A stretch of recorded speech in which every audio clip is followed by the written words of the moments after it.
good to be here with you guys. We are on week 5. Look to your neighbor and say, week 5. Week 5. We are today going to talk about going. Let me start by saying this, guys. We share what we are excited about. Yeah, it just comes naturally. We share the things that we're excited about. When we are excited about Jesus, we can't help but share our story with other people. Think back to a time in your life when you got excited about something and you just had to tell somebody. This happens all the time. Something happens, maybe it's maybe it's like a restaurant. I seen somebody the other day, they said, I'm fixing to go out and see what all the rave is about, this new restaurant. Maybe it's a new food or something that we've eaten, and we just can't wait to tell somebody about it. But it's natural for us to share with others what excites us. Guys, in my world, if you stumble across a new tool that makes your job easier or is impressive, you just want to share it with your buddies. Maybe it's a new way of doing things. I wrote down that maybe you get a new gun or a new gun's on the market and you just can't wait to tell your friends about this new gun. Maybe it's a new fishing hole that we found. Nope. We don't tell people about those, do we? No, we keep those for ourselves. We just invite them over to eat the fish with us, maybe. But nobody tells where their fishing hole is. The other day I walked up here on the platform. Well, actually we wasn't up here yet, but the other morning at church, my brother Barry, he said, hey man, have you tried out some of them women's jeans yet? And I was like, what? Oh, where are you going with this? And I said, what do you mean, man? He said, these stretchy pants. He said, have you ever tried them? I said, have I tried them? Check them out, man. I love them. He said, dude, they're the greatest thing ever. I never thought I'd wear stretchy pants, but man, they fit great. How many of you guys have never tried a pair of stretchy jeans? You don't know what you're missing. How many of you guys don't mind raising your hand and testifying? Stretchy jeans, all right, see? That's some manly men right there telling you. Even Heather raised her hand and said, I'm telling you guys, that's where it's at. And I appreciated my brother's enthusiasm. You want to share what kind of excites you and something that you're experiencing that is like better than what you've always had or always done. Now, I haven't really drifted all the way over into the real full-blown skinny jeans. And most people will say that you can't effectively lead worship without skinny jeans, but we know better, don't we? Thank God for Josh Walker. We know better. You can't effectively lead worship without skinny jeans. All right, praise God. But yeah, so what excites you ladies? I asked my wife, I thought some of the things that excites ladies, maybe it's a new item of clothing. That's just, I see you guys doing this. I see Emily all the time posting, she'll post a picture of this new thing that's going on, and I'll read the comments sometimes, things like that. Oh my gosh, I'm just going to die for, I got to go get that. Put me one to the side right now. And it's just natural, again, to share what excites you. Maybe it's a new makeup product. I don't know. Maybe it's a new store or a new website. You share it with others because, man, you found what you want and it changes everything. And I asked my wife, I said, what in particular could you say would be something like that? She said, I remember when they come out with hair straighteners. It's like that changed everything.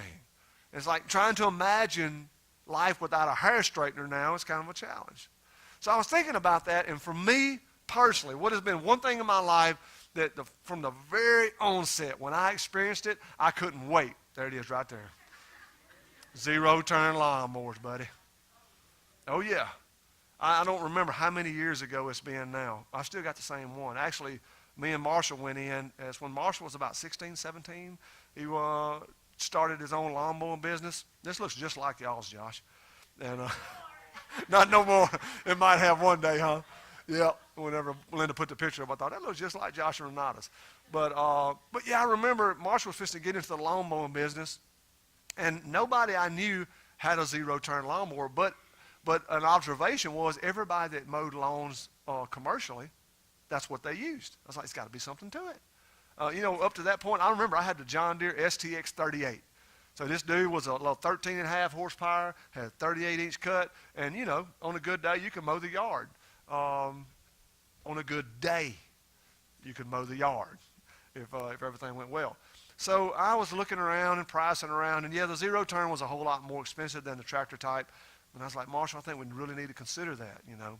If you're trying to make money and you're trying to cut yards, time is money, and you're just going to do a good job, yada, yada, yada. So we decided, yep, that's what we're going to do. Went down, talked to the guys at the John Deere store, bought a zero turn, and we brought that dude home. And I remember we were out there by Barry's shop, and I went over there, and I was so excited. I went over and I got Daddy and Shirley, and I said, y'all got to come see this thing work. Now, we had never driven one, but you know, it's kind of most of us grow up driving stuff, and you kind of get a hang of things, you know. So it wasn't so different. But I remember I brought Dad and Shirley over there, and there's this one little spot beside Barry's shop. It's kind of at the corner between that paved driveway and stuff, and there wasn't no vehicle stuff there. I said, all right, that chunk of grass right there, how long do you think it's going to take me to mow that chunk of grass? I'm talking about completely mow it. And I remember Shirley said, probably take about 10 minutes, give or take. I said, all right, y'all get ready. I got on a lawnmower, and I'd already practiced some. I said, all right, y'all get ready. Whoa, go. 38 seconds. Mowed that whole little chunk of grass. And it's like, God. And I remember Leslie one time, I remember we was down at y'all's house, and Marshall was mowing the church down there at Val's, and you said, I couldn't believe it. I didn't know what was going on. All I could see was Marshall's head going, woo, woo, woo, woo. Like, what? I said, that's that lawnmower. And it was just incredible. Shorty Metcalf, the guy I talked about last week, he went and bought him one. The guy had a half-acre yard. I was like, Shorty, what are you doing? But he come from the snapper. Some of y'all remember the snapper. I'm talking about the snapper with the 30-inch cut. You know, that you while you're mowing, snails are outrunning you to get away from the lawnmower. Shorty went and bought an $8,000 lawnmower. I'm like, Shorty, why? He said, well, I got more things to do than mow my yard all day. I was like, yep. But what happened was he sat on that one that we had. We were one of the first ones in our circle. Now, you know, raise your hand if you own a zero-turn lawnmower. and raise your hand if you own one and you want to go back to the tractor type. Yeah, because you need counseling. Nobody, thank God, nobody here. All right.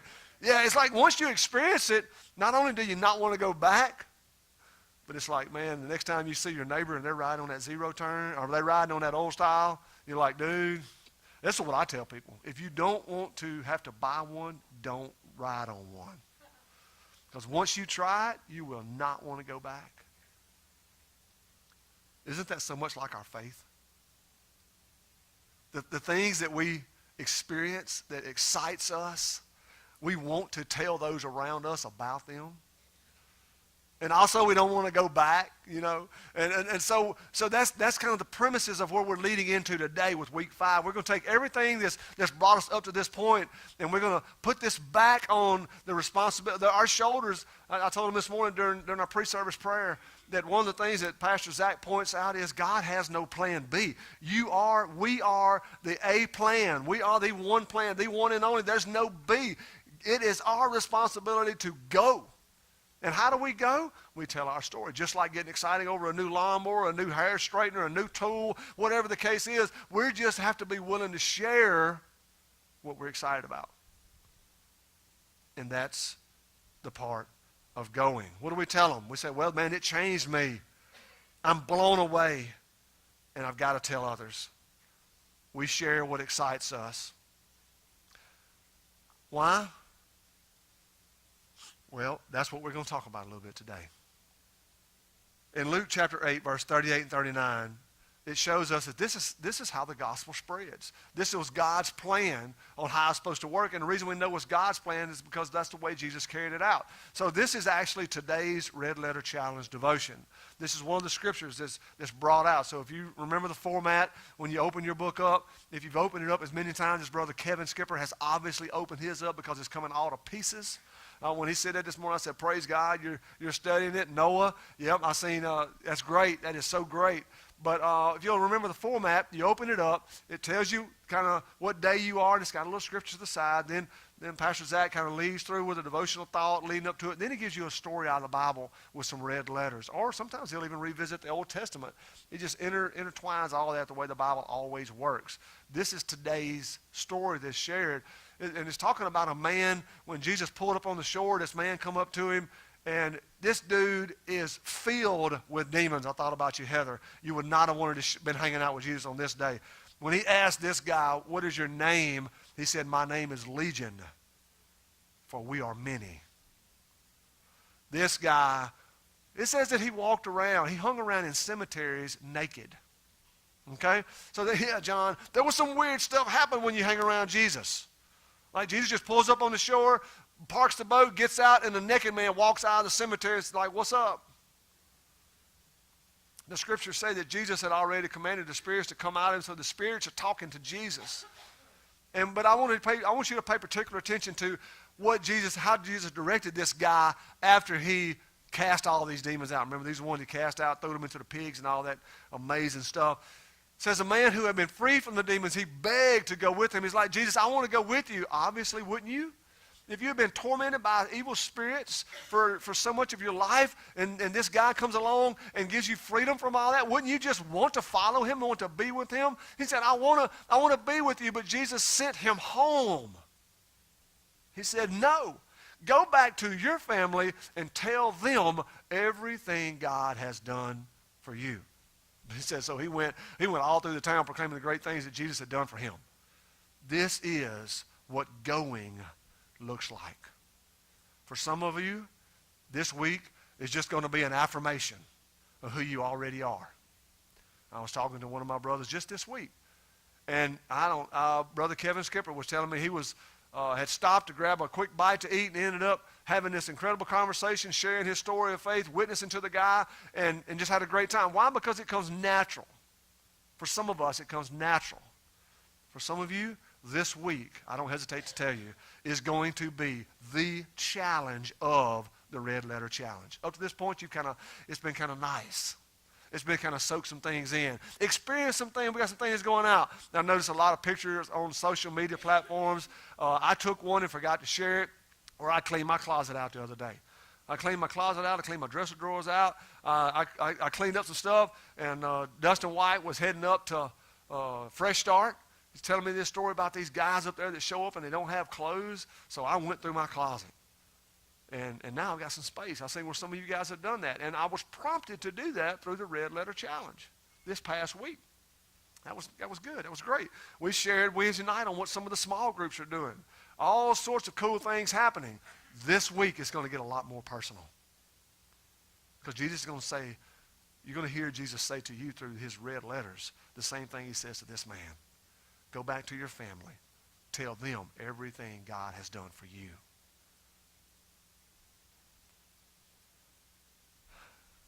A couple of quick points about sharing our story. Number one, when you think about telling your story, let it flow. Let it flow. And it's not something that you have to make happen. It's not something that you have to really construct. And I think that's sometimes what keeps people from sharing their story. Let it flow. Let it flow.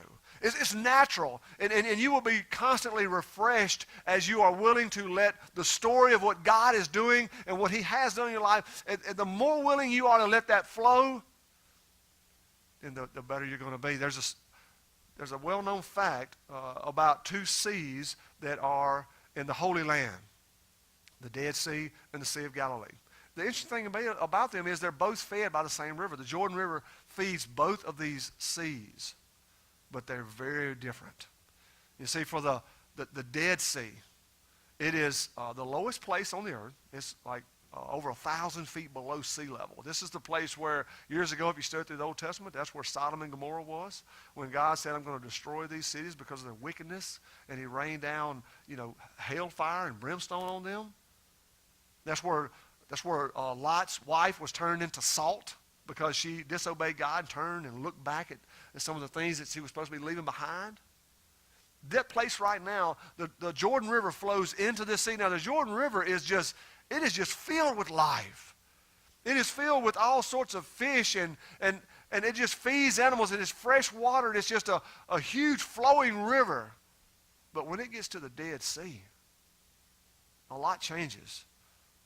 The Dead Sea is the salt content, the salinity of the Dead Sea is like at over 30% now. It's easier to float than it is to sink because the salt content is so high. We've got to let it flow. And how do we let it flow? By going and telling people our story. What is our story? This is what God has done for me. This is what God is doing for me. You'll be like the Sea of Galilee. You'll be teeming. I went back and looked through my notes. A couple of months ago, I preached a series on the Know, Grow, and Go. And when we got to the go part, it was a 2-part sermon on that. All the things that become a part of our life. You know, we're filled with hope. We're filled with joy. We're filled with peace. We're able to be with Jesus. And those are things that happen. And they only happen when we go. Pastor Paul and I have been talking lately about why discipleship doesn't take place in the modern church like God intended for it to. And one of the reasons, if not the reason, is because people aren't going. People aren't going. So the first thing is you got to let it flow. You know, and I think it's good to point out that we, as followers of Christ, we are commanded. That's right. You ever notice like the more important words of someone's talk or someone's life is very often what they share with you initially and what they share with you at the end. So a lot of us would be familiar with the Great Commission found in the last scriptures, the last pages and verses of the Gospel of Matthew, where Jesus says, go into all the nations and make disciples. So we're familiar with that, and we would say that if that's the last thing he says to us, then that's got to be important. But what I want you to recognize also, and what's been pointed out through the Red Letter Challenge, is that's some of the first things that Jesus says. Like, for example, the man that he healed.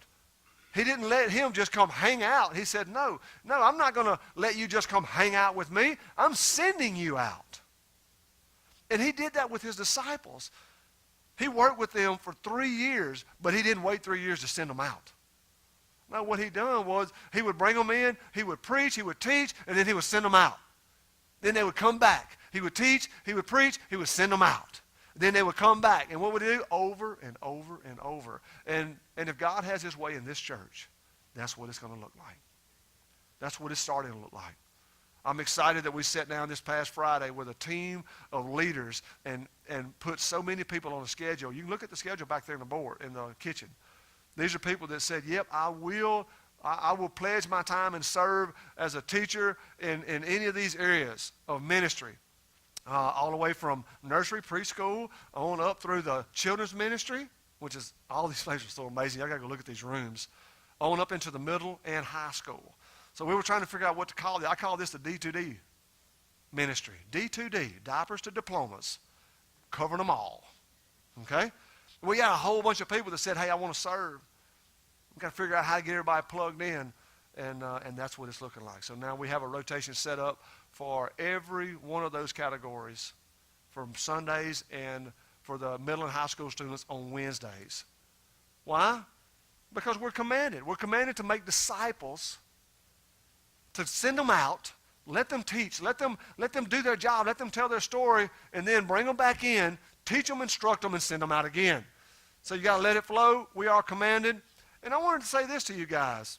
Give yourselves a break. Some of us sometimes, we don't witness. We don't share our testimony.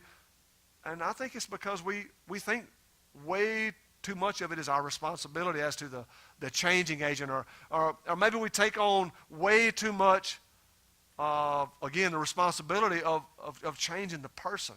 That's not our job. That's what God does. God is the one that does the changing, the transforming. So that's why I'm saying give yourself a break. You don't have to be a very good communicator or very articulate with your words. You don't have to try to compete with some of these other people out there. What God is telling you to do is the same thing he told the man that he healed from the demons. He's just saying, go share your story. Just tell people what God has done for you. Tell people what God's doing for you. And that opens the door for the Holy Spirit to do what only he can do. So give yourself a break. And lastly here, don't overcomplicate it. Man, have we in the church done a great job of this. It's like I might be the world's worst at this, overthinking things and overcomplicating things. And I don't mind telling you guys that this has been huge for me in my personal journey. I've been in some kind of, this is a word that I would use. I don't know if it makes sense to you, but I've been in a funk for quite some time. And I've been trying to figure out what is it about this? Why am I where I'm at? And I tell you what, I was telling my wife just last night or yesterday that studying through this, going through the Red Letter Challenge, having a community of mentors around me that are helping me, God is showing me that one reason that I've been in this valley, if you will, or I've kind of been in this slump, or I haven't been exactly where God has had me before, one reason is because my circle of people, I don't have a whole lot of lost people around me no more. And I'm not interacting with lost people like I used to. And I remember that it was very obvious to me in the first years of my faith journey that if I would go a period of time without sharing with someone that was lost, that it kind of had an adverse effect on me. And I would call it like I need to go get my fix. I need to go spend some time with some lost people. I need to see Jesus move in their life. And what happens is you allow God to use you, and you become that vessel, and you step away from such an opportunity to say, wow, God is working in this community. God is working in these people's lives, and God is working through me. So I'm looking forward to getting back to it. And that's the challenge for this week. I made some notes, and I want to give you guys a heads up. Now, you're going to cover this evening in your small groups. You're going to be kind of prompted in these areas. I went and looked ahead, and even the group leader's guide is going to nail some of these scriptures and stuff like that. So you're going to be given a heads up, and I hope all of you guys are plugging into a small group. That small group might be you and your spouse. That small group might be you and a friend from work. That small group might be like some of the groups that are meeting, a dozen people getting together. But whatever it is, guys, we need people in our lives that share the same vision for how we should live. And we need them to help us. So here are some of the things. Today, we covered this a good bit, but in Luke chapter 8, verse 39, Jesus is telling this previously demon-possessed, this now freed guy, this is what he tells him. Go tell your family. And that's what you're going to be challenged to today. To whatever that needs to look like for you, get in a place where you can share your story with your family. For some of us, it might be the first time our children have ever really heard our testimony. Tomorrow, out of Matthew chapter 9, verse 12, the red letters clarify. Jesus says, healthy people don't need a doctor, sick people do. That's why Jesus came, to save the lost. So he's going to say, go and say hello to a neighbor. Go see someone that would be a neighbor that maybe you've never really interacted with before. For some of you, they might live literally next door.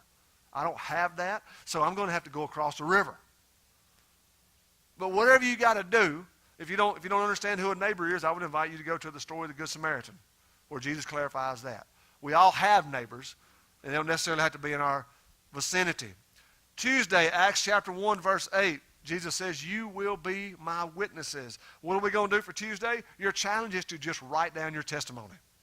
Write it down. He gives you some area there in the book to write your testimony. Now, on that, let me say this. I learned so much from Teen Challenge. It was when my niece Taylor was going through Teen Challenge about how to write a testimony.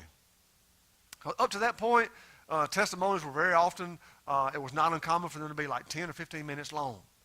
And when a person got through sharing their quote-unquote testimony, you didn't know if they was trying to praise Jesus or let everybody know how powerful the devil was. So Teen Challenge helped clarify that. It's like, you got 3 minutes. I don't want to hear very much at all about your backstory. What I want you to share is what God's doing right now. What has God done to get you to where you're at right now, and where has he got you headed? And man, that changed everything for me as far as the testimony. So I want to encourage you guys to consider that. Don't make it a hoorah day for the devil. I mean, we can turn on the news and watch that. So don't make it a big deal about what all you've been through. Make it a big deal about what God is doing. Make it a big deal about what Jesus has done. Make it a big deal about where Jesus is pointing you.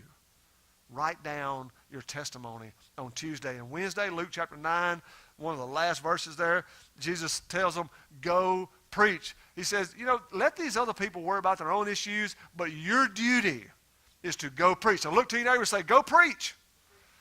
Some of you already do this. Go preach. This is what you're going to do. This is going to be a big one. Woo! Roll up up your sleeves for this one. That testimony that you wrote down, your challenge for this day is to record it and share it on social media. Ooh, some of y'all's hair is standing up right now. Oh, mercy. That's why we call it the Red Letter Challenge. I told you in the beginning it was going to be an affirmation for some of you and a really deep challenge for others. Some of you right now are saying, I ain't doing that, preacher. Well, this is what I need you to consider. Don't say, I'm not doing that, preacher. Say, I'm not going to do that, Jesus. This isn't the little Jerry challenge. This isn't the Pastor Jerry challenge. This isn't the Sunnyside Church challenge. This is a red letter challenge. Why do I say that? Because just know, like Jesus told them, and he's telling us, you be willing to share your story. If you say no, you're not saying no to nobody but Jesus. That's the clarity that we need to be sure we land on Thursday, Mark chapter 16, verse 15. You're going to write down the list of 5 people that you know in your life that are lost. The scripture says, points out that we didn't just wake up one day and choose to serve God. Jesus says, I chose you. I chose you. He says, and I appointed you to go and to produce lasting fruit. And know this, the Father's going to give you whatever you ask if you ask in my name. Jesus chose you and I to go produce lasting fruit. So we write down the name of 5 people that are lost, and then that day we contact one of them. And what do? We share our story. And we commit that over the period of the next 30 days, we're going to contact the other 4. Oh yeah, it's going to get real. When I read through this, the reality that come to me was this. If the people that have committed to the Red Letter Challenge, if they follow through this week's challenge, this church won't hold the people. It won't. If we commit to doing what God, through his son Jesus, is leading us and challenging us to do, you will see an awakening happen in our community. You will see the hope of the resurrection of Easter. You will see it happening in your lives, in your families, in your friends, in your schools, in your workplaces, in your communities. Why? Not because of what you and I are able to do, but because of what God wants to do and what God is working to do. Remember, you are plan A and there is no plan B. Go preach. So, that's Thursday. Friday, John chapter 15, verse 16, is where we're at. That's what we just shared, wasn't it? Where you bless someone on Friday. Bless someone who cannot return the favor. Why? Because just like Jesus chose us and we didn't choose him, you get to choose somebody. Do something good to someone that you know can't do anything back good for you, and you don't even expect that. All right? And then Saturday, Matthew 28, verse 19, where it says, go make disciples. This is probably one of my all-time favorites right here. Not like I didn't love the rest of them, but this one is. It really changed the dynamics of growing to me. I was sharing this with Pastor Paul this morning. Matthew 28, 19, where it says, go therefore and make disciples of all the nations. This is where the Red Letter Challenge is challenging differently than I've ever heard it. This is what he says. If you're going to be a true follower of Christ, if you're going to be a disciple of Christ, disciples follow somebody.